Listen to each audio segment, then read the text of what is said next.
Selamat pagi menjelang siang kepada Prof dan dokter semua Bapak dan Ibu yang hadir pada hari ini. Izinkan saya sedikit sharing tentang dermatologi yang non-infeksi. Jadi kasus-kasus yang sering kita temukan pada kulit-kulit pasien kita dengan eksplorasi sebagai general practitioner.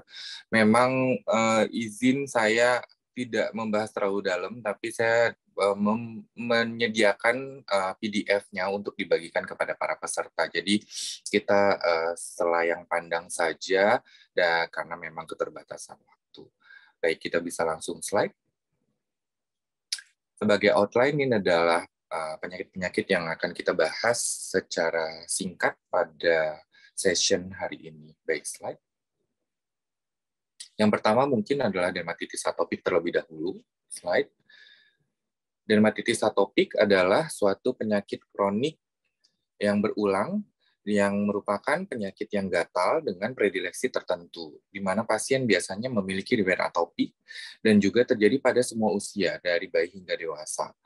Jadi bahkan beberapa sudah menemukan penelitian bahwa dermatitis atopik itu juga bisa timbul hanya pada waktu usia tua saja, kita sebut dengan DA senilis.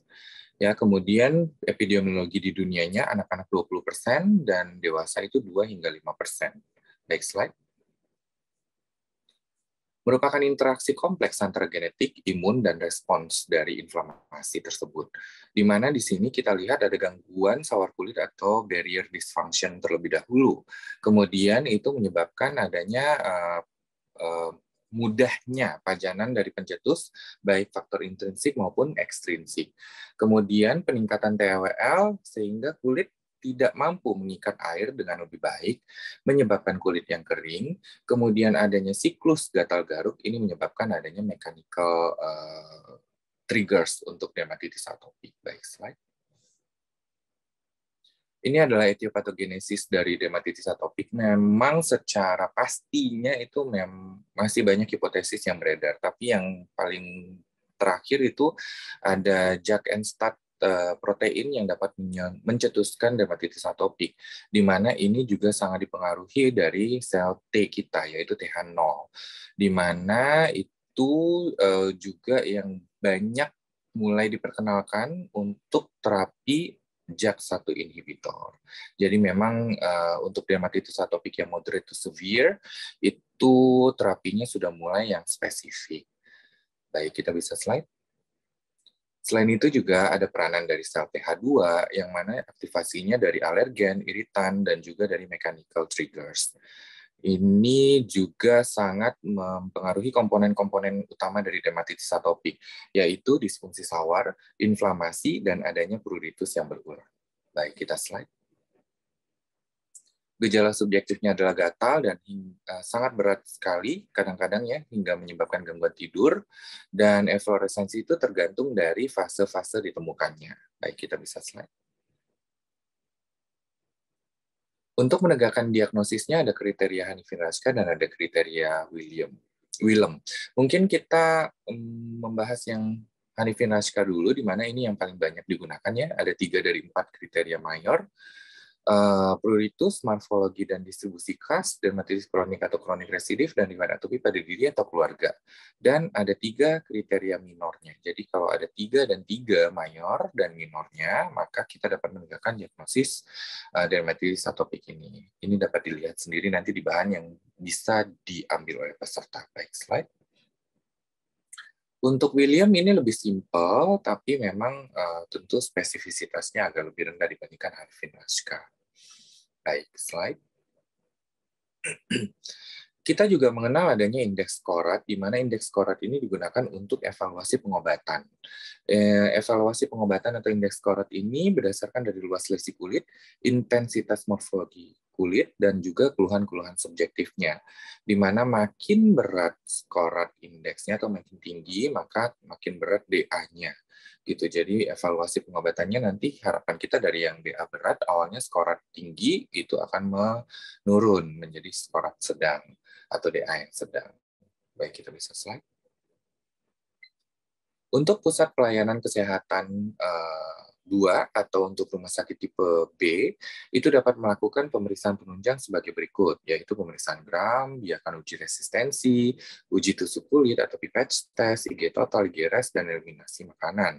Kalau untuk PPK 3 atau rumah sakit tipe A, itu dapat melakukan pemeriksaan penunjang, uji tusuk kulit atau pipette test, tambahannya mungkin double blind open challenge test atau double blind placebo control food challenge ya, karena memang itu sebaiknya dilakukan di rumah sakit yang tipe A. Baik, kita bisa slide. Diagnosis bandingnya adalah sebagai berikut, sesuai dengan fasenya, di mana kalau bayi itu misalnya DS, dermatitis popok, psoriasis, kalau pada anak itu dermatitis numularis, dermatitis kontak, sedangkan pada dewasa itu bisa neurodermatitis atau LSK. Baik, slide.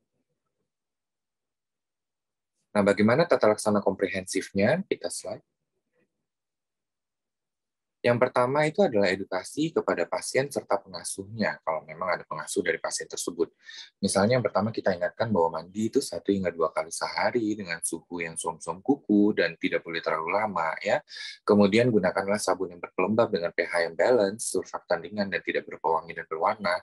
Kemudian gunakan pelembab dalam 5 menit setelah mandi, pakaian yang ringan, menyerap keringat, hindari rokok, dan juga hindari penggunaan obat-obatan yang berlebihan. Kita juga tahu tentang indikasi terapi, efektivitas, dan efek samping dari pengobatan atau terapi yang kita berikan. Baik, slide. Kemudian modifikasi gaya hidup, di mana kita mengharapkan pasien dapat menghindari trigger-trigger atau pencetus dari dermatitis atopik tersebut, misalnya stres, alergen, berkeringat berlebih, hormon, kulit yang kering, infeksi, dan lain-lain. Slide. Kemudian tujuan utamanya juga adalah lini pertama kita menggunakan pelembab, yaitu untuk memperbaiki fungsi saur kulit, di mana pelembab itu akan menurunkan TLL yang berlebihan tadi, memperbaiki saur kulit yang sudah rusak, memperbaiki integritas dan tampilan kulit, sehingga kulit juga tampak lebih mungkin glowing gitu ya, atau lebih indah dipandang ya, dan juga perbaikan dari fungsi-fungsi saur kulit, jadi melindungi juga dari infeksi-infeksi dan alergi dari luar. Slide. Kemudian menghilangkan kalau sudah ada inflamasi. Misalnya kalau ada lesi yang basah, kita lakukan kompres. Kemudian kalau ada lesi-lesi berupa plak, gitu, kita gunakan kortikosteroid. Bisa mulai dari yang ringan dulu, terutama untuk fase yang bayi. Ya. Kalau misalnya fase anak, kita bisa mulai dari yang sedang. Kalau misalnya fase yang berat dan kronik, kita bisa gunakan kortikosteroid yang kuat potensinya. Selain itu, kita juga bisa menggunakan inhibitor kalsinurin topikal atau IKT. Baik, slide. Kemudian apabila topikal tidak memberikan perbaikan, kita dapat memberikan kortikosteroid oral, tapi harapannya tidak lebih dari 7 hari.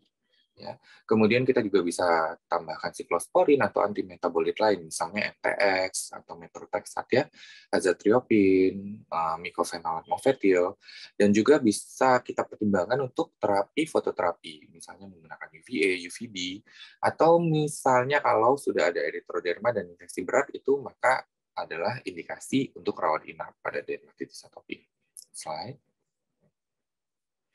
Kemudian penggunaan pelembab dan antihistamin atau kombinasi dari keduanya itu juga dapat mengendalikan siklus gatal garut, di mana kita tahu bahwa siklus gatal garut adalah salah satu triggers dari eksaserbasi dermatitis atopik pada pasien atopik ya, di mana evaluasi yang akut itu dapat dilakukan setelah terapi 5 hari, sedangkan untuk yang kronis setelah terapi 2 minggu. Slide. Penyakit yang kedua kita bahas adalah dermatitis seborrheic. Slide. Untuk DS sendiri, inflamasinya itu bersifat kronik rekuren, di mana terjadi peningkatan kelenjar sebasea, yang merupakan penyakit yang didasari adanya iritasi, eritema, dan skuama. Ya. Kalau misalnya masih ringan, kita sebutnya dengan ketombe atau pityriasis simplexica. Kalau misalnya berat, itu akan bisa merupakan prekursor dari dermatitis seborrheic. Prevalensinya cukup umum ya, 3-5%. Diawali dari usia pubertas, di mana hormon lagi mulai aktif-aktifnya dan memuncak pada usia 40 tahun. Baik, slide. Manifestasi klinisnya itu itu karakteristik lesinya itu cukup jelas ya, di mana ada papul hingga plak, kemudian ada patch juga bisa ditemukan ya, dengan skuama yang kasar, tampak jelas di mata ya, kadang berwarna kuning kemerahan, berminyak, menempel. Kalau pada bayi itu dia menempel di kepala terutama ya, dan itu bisa swasirna sendiri ya. Slide. Ini contohnya ya, kalau di bayi kita lihat di kepalanya itu plaknya berskuama tebal, kuning, keemasan ya, menempel di kepalanya. Kita sebut dengan cradle cap ya. Kalau di orang dewasa kadang-kadang ada di belakang telinga, di bagian yang kelenjar-kelenjar sebum kita aktif ya. Slide. Kemudian kalau untuk dermatitis seborreik dewasa, jenis dan variannya, manifestasi klinisnya itu tergantung dari scalp atau non-scalp. Ya, jadi memang lokasi-lokasinya itu sangat didominasi oleh lokasi yang kelenjar-kelenjar sebumnya aktif. Misalnya pada pasien dewasa itu di bagian dada, aksila, bagian genital, ya, kemudian interscapula kalau di yang belakang ya. Kalau misalnya pada yang infantil atau bayi itu lebih sering di daerah scalp. Kalau misalnya non-scalp-nya biasanya di daerah popok. Baik, slide. Diagnosis bandingnya adalah sebagai berikut. Jadi kita harus memikirkan penyakit-penyakit ini kalau menemukan dermatitis seborreik pada pasien. Slide. Untuk tata laksananya, yang non-scalp, lini pertamanya menggunakan krim ketoconazole terlebih dahulu, karena kita tahu bahwa patogenesisnya itu sangat dipengaruhi oleh Malassezia furfur, yang merupakan jamur komensal di kulit kita, tapi terjadi hiperkolonisasi nih pada pasien DS. Kemudian juga dapat dipertimbangkan pemberian kortikosteroid topikal, misalnya Desonide cream. Kemudian juga krim-krim yang bersifat antiinflamasi non-steroid, misalnya protonolamin, glycera, dan bisabolol. Lini keduanya menggunakan lithium succinate topikal, cyclopirox cream, atau inhibitor calcineurin topikal. Lini ketiganya menggunakan obat oral jamur seperti terbinafin dan itraconazole, kemudian juga dapat menggunakan benzoyl peroxide, fototerapi, dan krim non-steroid lainnya. Slide. Untuk daerah scalp, pilihan pertamanya itu jatuh pada sampo ketoconazole terlebih dahulu dengan dosis seperti tertera, dan juga lini keduanya dapat menggunakan kortikosteroid topikal potensi kuat hingga sangat kuat atau saloctacrolimus. Kemudian kalau khusus untuk bayi, daerah yang non-scalp kita menggunakan anti jamur topikal, misalnya sampo ketoconazole, emollient, seperti white petrolatum ointment sebagai penggunaan hari-hari. Kemudian juga daerah scalp dapat menggunakan jamur anti jamur topikal atau kortikosteroid topikal kelas 1 seperti hidrokortison, Desonide, ya, seperti itu. Slide. Penyakit selanjutnya adalah psoriasis. Slide. Di mana psoriasis ini adalah penyakit peradangan kulit yang kronik dan residif dengan dasar yang genetik ya, dan sebenarnya dia multifaktorial ya, genetik dan environmental itu sangat mempengaruhi seseorang bisa tercetuskan keluarnya psoriasisnya gitu ya. Kemudian sebab atau akibat dari multifaktorial tersebut adalah gangguan pertumbuhan dan diferensiasi epidermis. Di mana penyakit ini dapat timbul juga pada semua usia, terutama ditemukan pada usia 15 hingga 30 tahun. Pengobatan ditujukan untuk mengurangi gejala atau menghilangkan gejala sementara saja atau remisi, sehingga sering disebut sebagai penyakit seumur hidup. Bila tidak diobati, psoriasis dapat menimbulkan komplikasi, komorbiditas, dan gangguan kualitas hidup pasien. Jadi etiopatogenesisnya itu sangat-sangat jelimet gitu ya, sangat melibatkan sitokin, kemudian sel T, dan lain-lain ya. Sehingga terapi-terapinya juga sekarang sudah mulai merujuk kepada terapi-terapi spesifik, misalnya obat-obatan biologi. Baik, kita bisa slide. Tipe-tipe psoriasis ada berbagai macam ya, mulai dari tipe plak, gutata, pustulosa, kemudian inversa, artritis, dan juga kuku. Slide. Untuk diagnosisnya, kita dapat mempertimbangkan kalau ada lesi kuku, lakukanlah biopsi kuku bila dapat atau bila perlu dilakukan. Kemudian untuk diagnosis bandingnya ada denum, ada pleva PLC, kemudian mikosis fungoides, penyakit Bowen, DS, dan lain-lain. Slide. Terapi topikalnya yang utama kembali lagi adalah pelembab karena adanya diferensiasi keratinosit yang berlebihan tadi ya.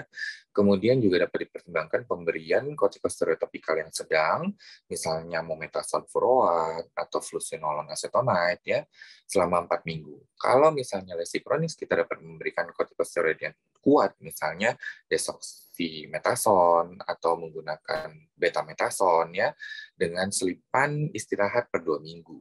Kemudian sekuama tebal kita dapat gunakan keratolitik seperti asam salisylat 3 hingga 10%.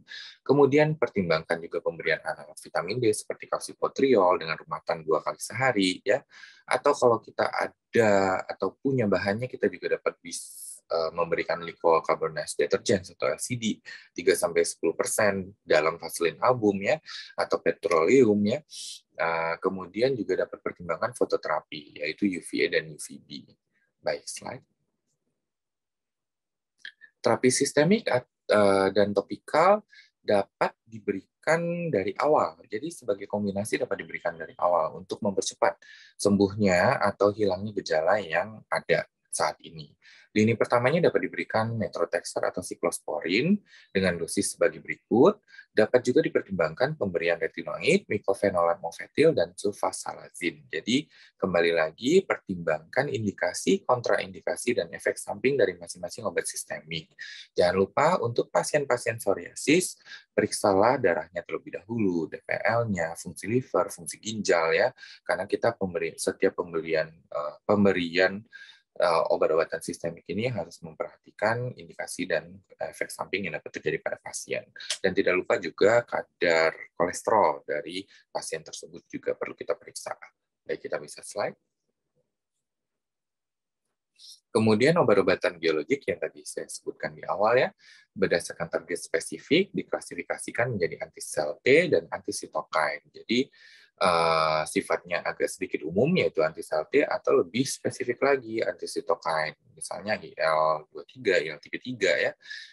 Kemudian indikasinya adalah derajat berat disertai dengan salah satu dari 4 kriteria sebagai berikut, yaitu yang tidak memberikan respon baik, minimal 2 terapi sistemik standar, riwayat efek samping atau hipersensitivitas obat sistemik, kontraindikasi terhadap terapi sistemik konvensional, dan pasien psoriasis artritis dengan pertimbangan sejawat reumatologi. Slide. Penyakit berikutnya adalah LSK atau lichen simplex chronicus. Slide.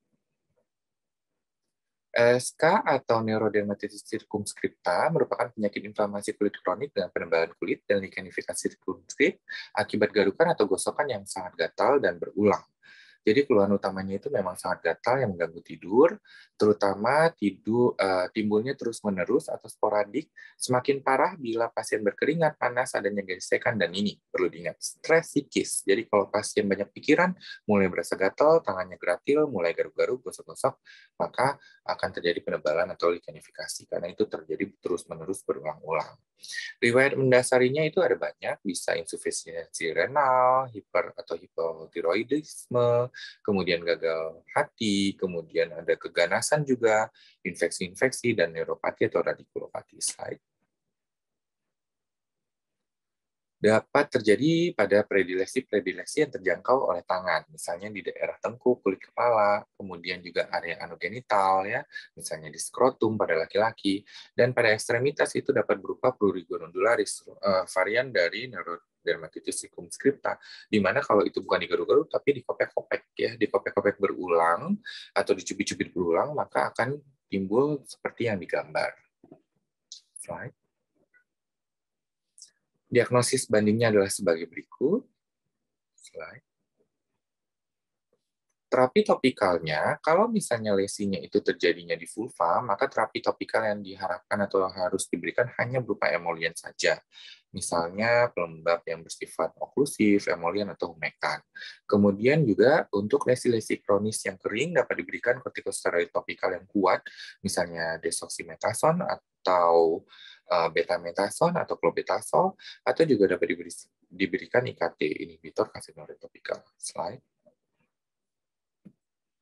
Untuk terapi sistemiknya pertimbangkan antihistamin sedatif, misalnya hidroksizin, atau pemberian antidepresan trisiklik, misalnya amitriptilin. Slide.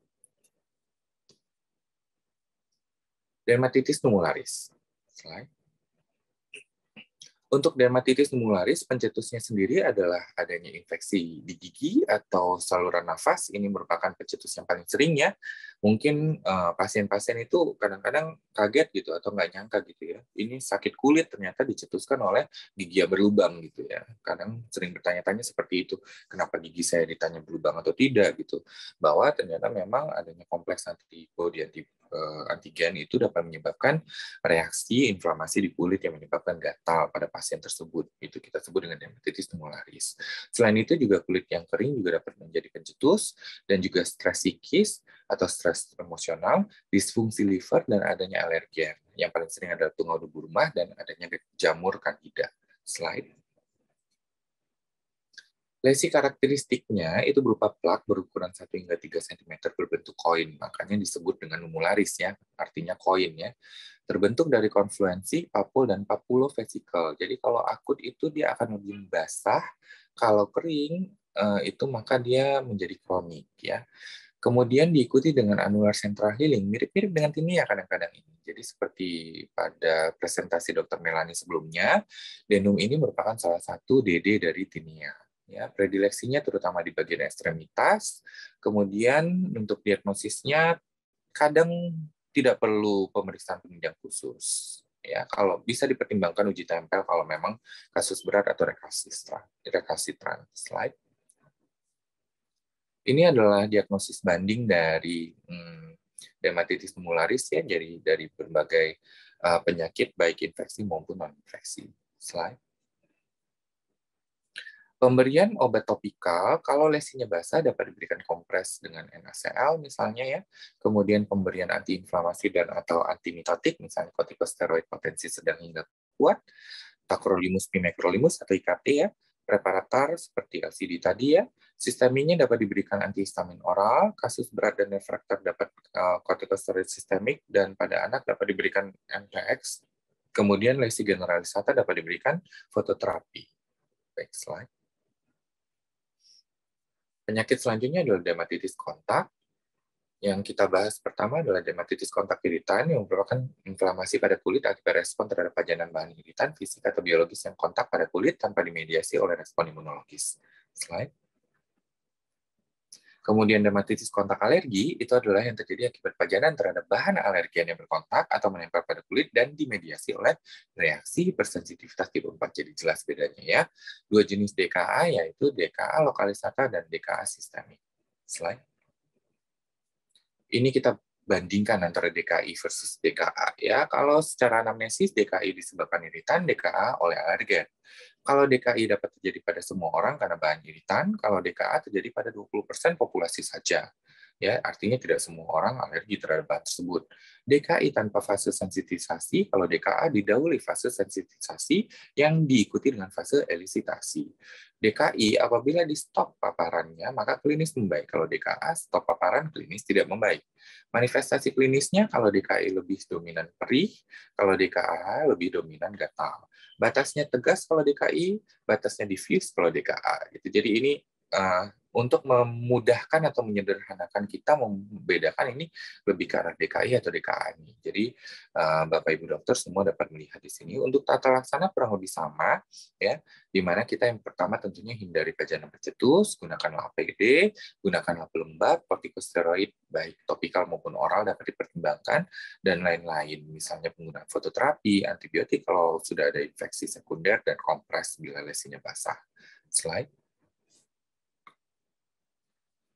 Kalau berkaitan dengan lingkungan pekerjaan, gunakanlah kriteria Matias. 4 dari 7 kriteria itu dapat menegakkan diagnosis dari DKA. Penyebab alergi terbanyak itu adalah nikel, fragrance mix, kobalt, miroxilon, dan kromium. Nikel itu misalnya pengguna jam tangan ya. Jadi bagian belakang jam tangan itu sering ada kandungan nikel. Atau gesper, sabuk pinggang ya. Kemudian juga kalung, perhiasan, dan lain-lain itu juga ada kandungan nikel, kadang-kadang juga dapat menyebabkan DKA pada pasien kita. Ya, slide. Penyakit selanjutnya adalah urtikaria, slide. Urtikaria ditandai dengan adanya urtika ya atau will ya dengan batas tegas dikelilingi oleh daerah berwarna kemerahan yang gatal dengan atau tanpa angioedem. diklasifikasikan menjadi 3 grup, yaitu spontan, fisik, dan lain. Kalau spontan, subgrupnya ada akut kronik dengan batasan 6 minggu. Kalau fisik misalnya kontak dingin, delayed pressure urtikarial, kontak panas, solaris, faktisial, atau vibratori. Kemudian kalau yang lain misalnya angiogenik, kolinergik, kontak, dan yang dicetuskan oleh exercise. Slide. Izin Dokter Yudo, Ya, waktu bisa 5 menit. Terima kasih dokter. baik, terima kasih. Urtikaria faktor pencetusnya ada bahan fisik atau laten fisik dan lain-lain ya, dari mulai obat-obatan, makanan, merokok, jenis pekerjaan, dan hobi. Jadi ini semua harus kita tanyakan pada pasien. Slide. Timbulnya secara cepat dengan ciri khas berupa edem di bagian sentral dengan ukuran variatif ya, disertai gatal atau kadang sensasi seperti terbakar, berakhirnya cepat, kulit kembali ke kondisi normal 1-24 jam. Tes yang dapat dilakukan adalah tes dermografisme dengan stop antihistamin 2 hingga 3 hari dulu, atau kalau on imunosupresan stopnya 1 minggu. Slide. Ya, ini pemeriksaan penunjang yang dapat dilakukan ya untuk urtikaria spontan dan fisik ini agak sedikit berbeda. Slide. Ini adalah DD-nya, DD yang sering contohnya dermatitis urtikarial, dermatitis kontak ya. Kalau yang jarang itu misalnya dermatitis granulomatosa, selulitis, dan lain-lain. Slide. Untuk tata laksananya, tentunya hindari dulu penyebabnya setelah kita identifikasi.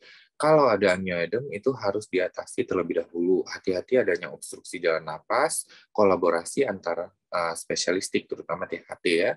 Kemudian obati lesi sampai dengan lesi hilang, menginduksi toleransi, penggunaan obat untuk mencegah mast cell mediator release atau efek dari mast cell mediators, dan memberi terapi sesuai dengan kondisi penyakit dengan obat yang optimal. Slide. Contohnya adalah pemberian topikal obat bedah kocok yang ada kandungan mentol dan kampora ya untuk mengurangi rasa gatal. Sistemiknya dapat menggunakan antihistamin baik non-sedatif ataupun sedatif ataupun kombinasinya. Kemudian sistemik kronik itu dapat menggunakan antihistamin sebagai lini pertama. Keduanya dapat dinaikkan dulu dosis antihistamin sampai 2 hingga 4 kali lipat. Kemudian ketiga itu dapat menggunakan antagonis levotrian, siklosporin, obat biologik, kortikosteroid sistemik hingga 10 hari. Slide. SSJ dan NET. Slide. Di mana merupakan reaksi mukokutan yang mengancam jiwa, ditandai dengan nekrosis dan pelepasan epidermis yang ekstensif. Dan ini merupakan spektrum. Kalau BSA-nya kurang dari 10%, kita sebut SSJ. Kalau 10-30 itu overlap. Kalau lebih dari 30 itu NET. Slide. Kita harus tanyakan ada atau tidak riwayat obat, baik itu jenis, jumlah dosis, cara, durasi, urutan, dan kontak terbuka dari kulit atau mukosa, kemudian jangka waktu penggunaan obat itu sampai 8 minggu terakhir, dan faktor lainnya misalnya ada komorbiditas infeksi, imunisasi, dan transplantasi sumsum tulang belakang. Slide. Gejala ekstrakutannya dapat berupa demam, nyeri, lemah badan, keterlambatan paru-paru berupa peningkatan frekuensi napas dan batuk, dan komplikasi organ pencernaan, misalnya diare. Ya, kalau misalnya gejala kulitnya tentunya adanya lepuh-lepuh di kulit hingga sampai erosi ekskoriasi. Slide. Ya, ini pembagiannya ya, di bawah 10%, 10-30, dan di atas 30%. Slide. Diagnosis bandingnya adalah sebagai berikut. Slide. Untuk tata laksananya, harus diedukasi terlebih dahulu, hentikan obat-obatan, jaga keseimbangan cairan dan elektrolit, jaga hygiene untuk mencegah infeksi sekunder, dan nutrisi baik enteral maupun parenteral. Kalau pasien susah menelan, maka pasanglah infus atau NGT. Slide. Untuk medikamentosanya, menghentikan obat tentunya, kemudian rawat di rumah sakit. Untuk topikal, tujuannya untuk mencegah kulit yang terlepas, ya dapat dibelikan gel petroleum atau cairan parafin, ya, konsul mata bila diperlukan, konsul THT, ya juga.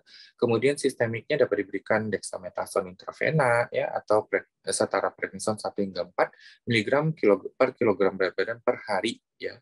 Ini dengan dosis-dosis sebagai berikut. Kemudian sesuai indikasi yang lainnya, dapat diberikan antibiotik juga. Slide.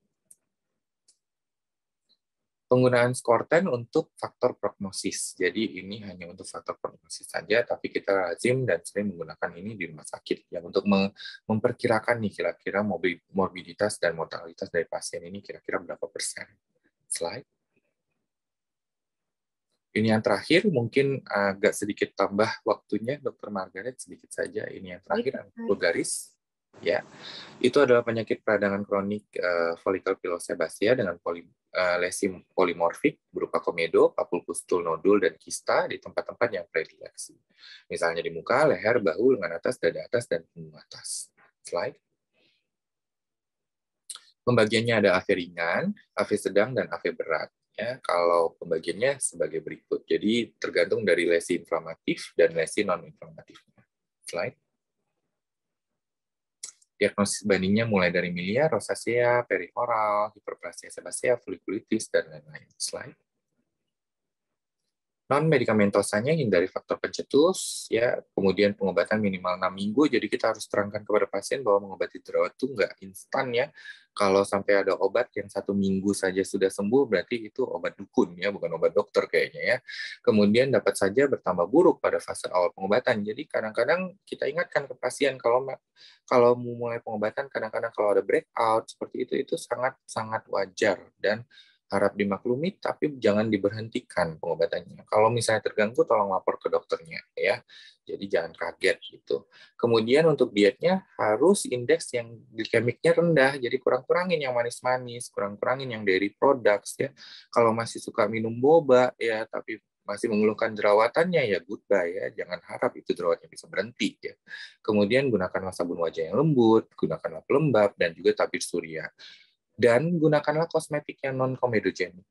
Kalau misalnya jerawatan, setiap hari ditutup dengan kosmetik yang tebal, ya agak sulit untuk menghilangkan jerawatnya. Slide. Ini untuk tata laksananya, first line-nya adalah retinoic acid untuk yang mild, dengan tambahan salicylic acid. Moderate bisa ditambah dengan BPO atau antibiotik, ya. Hati-hati kalau ibu hamil, ya. Kemudian untuk yang severe itu antibiotik atau BPO pada topikal ibu hamil. Kalau oralnya itu dapat dipertimbangkan pemberian doxycycline, azitromisin, golongan quinolon, dan erythromycin pada ibu hamil. Third line-nya dapat digunakan kombinasi. Slide. Ini adalah contoh-contoh pasien dengan akne vulgaris. Slide. Ini adalah contoh komedo terbuka dan tertutup. Slide. Ini adalah contoh akne dengan PIE ya, jadi eritema pasca akne ya. Itu ternyata yang penelitiannya dapat diredakan dengan pemberian petroleum ya. Jadi dapat dipertimbangkan kalau sudah PIE, tapi kalau akne aktif atau masih akne prone, hati-hati penggunaan petroleum karena sempat heboh tuh di media sosial tuh penggunaan slugging ya dengan petroleum jelly yang berlebihan di wajah ya. Hati-hati kalau masih akne prone itu justru dapat mencetuskan akne yang baru. Tapi kalau sudah bekas-bekas saja, itu dapat membantu mengurangi bekas-bekas dari jerawatnya, baik scar, PIE, maupun PIH. Slide. Ini adalah referensi dari saya. Dan slide terakhir, terima kasih saya ucapkan, saya kembalikan kepada Dr. Margaret.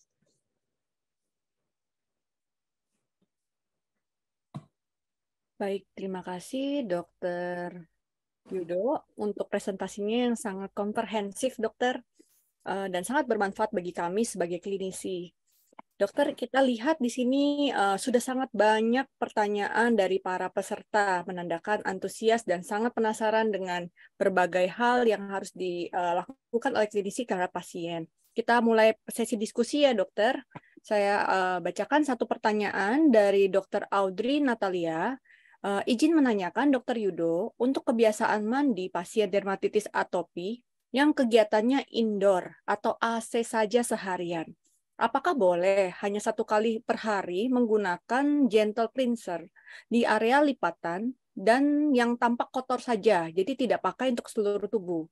Dan untuk di Indonesia, apakah sudah direkomendasikan untuk berendam di bathtub vs shower bagi pasien DA? Terima kasih dokter, mohon penjelasannya.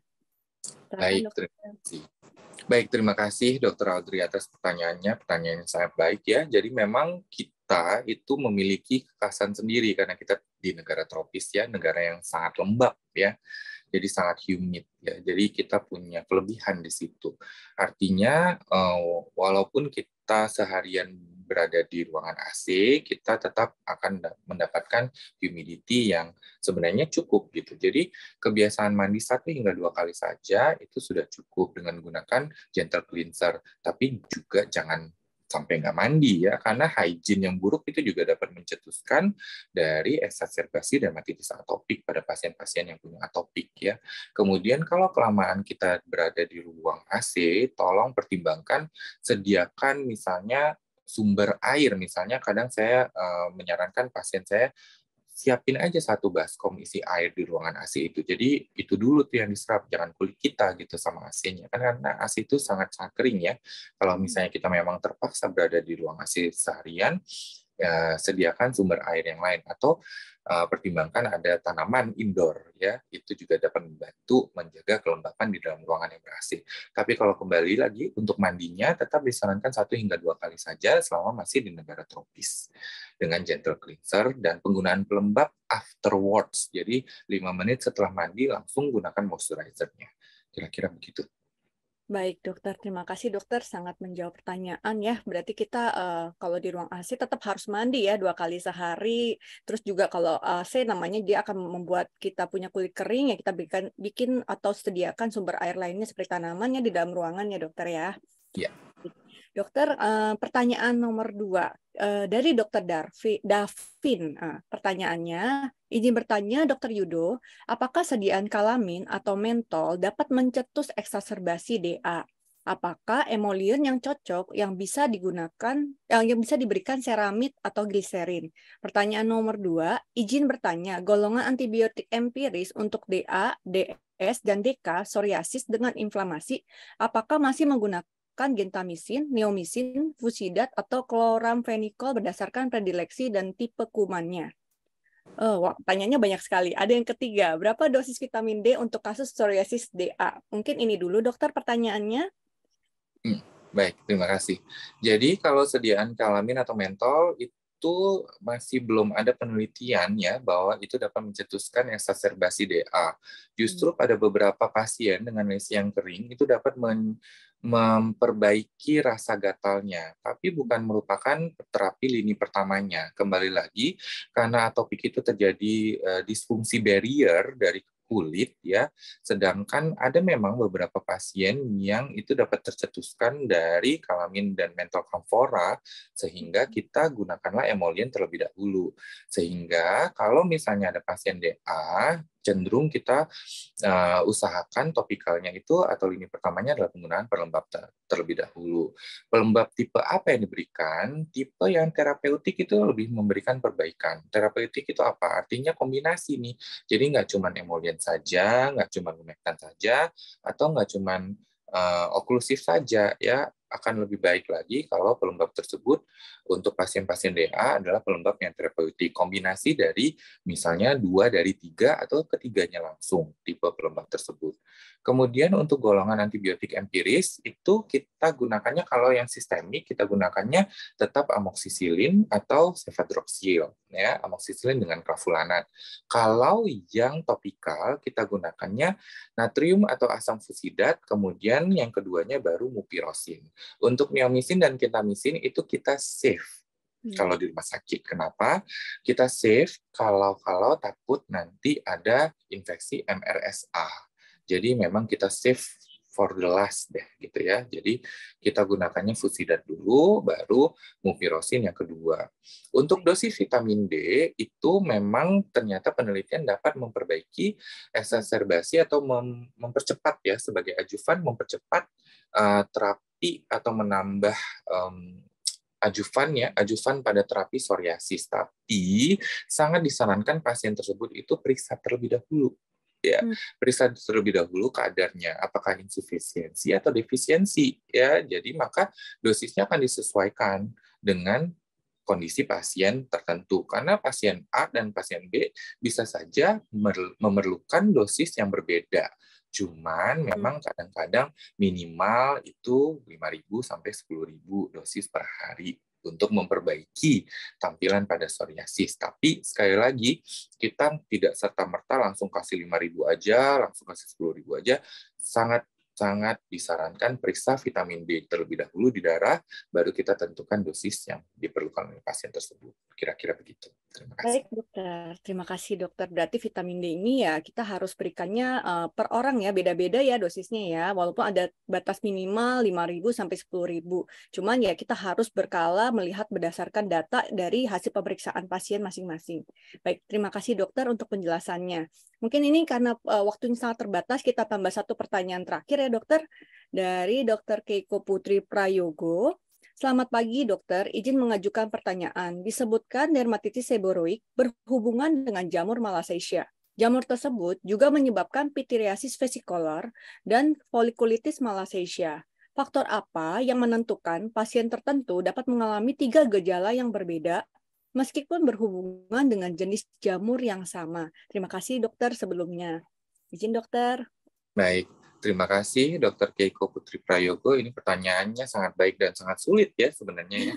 Jadi memang dermatitis seboroik itu dicetuskan oleh hiperkolonisasi dari Malassezia furfur ya. Kemudian PV dan juga folikulitis Malassezia itu juga dicetuskan oleh hiperkolonisasi dari Malassezia furfur.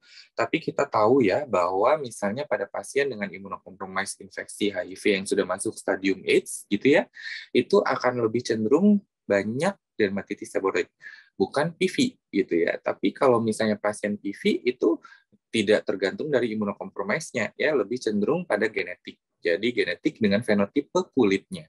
Jadi memang ada berbagai faktor yang dapat mempengaruhi seseorang dengan hiperkolonisasi Malassezia furfur, dia kenanya yang mana nih. Kalau misalnya dia punya sistem imun yang rendah, maka akan lebih keluar yang dermatitis seboroik.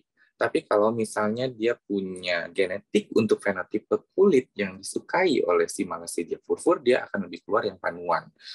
Karena kan panu atau PV itu kan tidak menular sebenarnya ya, penyebabnya adalah jamur komensal. Kita semua punya, saya punya, Dokter Margaret punya, Dokter Keiko pun punya gitu Malassezia furfur ya, tapi kan bukan berarti panuan ya. Itu dicetuskan karena higienitas atau kelembapan yang tidak terjaga dan kita sudah punya gennya gitu.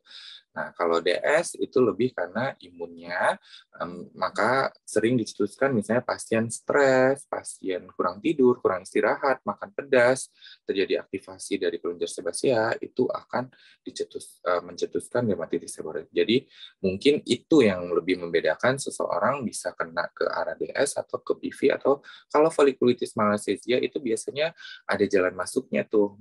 Karena kan folikulitis Malassezia itu terjadi di daerah folikel ya, misalnya pada jamur-jamur itu kalau misalnya tidak digaruk dia tidak akan bisa masuk ke folikel ya, atau misalnya imunitasnya juga rendah atau oklusif sekali tuh, misalnya dia habis olahraga jarang mandi ya, tunggu kering dulu, itu bisa folikulitis Malassezia ya, karena ada faktor-faktor yang mendorong si Malassezia furfur yang tadinya di atas kulit jadi masuk ke dalam folikel rambutnya. Kira-kira mungkin secara simpelnya seperti itu, Dokter Margaret dan Dokter Keiko. Terima kasih. Terima kasih dokter untuk penjelasannya. Sangat ya kita jadi jelas sekali ya untuk kasus ini. Baik dokter, mengingat karena waktu kita sangat terbatas, saya akhiri sesi diskusi hari ini. Terima kasih banyak dokter untuk diskusi dan penjelasannya.